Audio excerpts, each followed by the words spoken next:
Guys, isi-share ko sa inyo kung paano kami mag-top up ng kuryente dito sa UK. So, sa maririnig nyo dyan, tumutunog na siya alarm kasi yun nga, zero na. Nakita nyo nga, o yun, zero.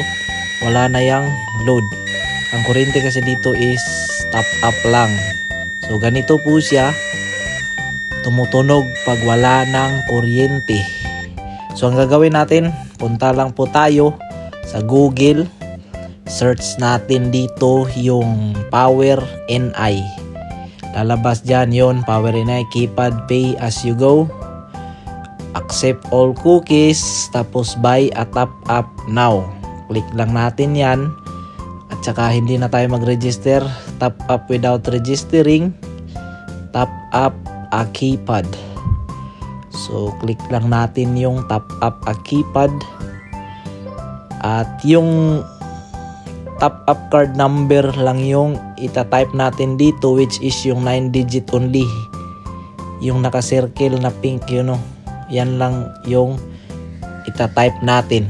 Kasi each bahay may ano yan, designated na number para sa kuryente. So yun, tinype ko na, continue, top up now. So depende sa atin kung ilan, 30 pounds yung iloload ko. Wait lang tayo saglit.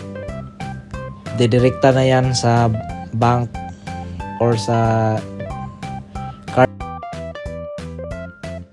So type lang natin yung mga card number at saka name at saka address. So pagkatapos po nating makabayad dun sa direct debit, ito na po yung lalabas. May nakalagay dyan sa taas, top up successful. So yung mga numbers na yan yung i-input natin doon dito sa keypad na yan. So input natin. Make sure na tama yung mga number na i-input natin para hindi siya mag-i-error mamaya. So dinahandahan ko yan para hindi ako magkamali kasi ang dami kasi ng number na yan na ipipindutin natin dyan.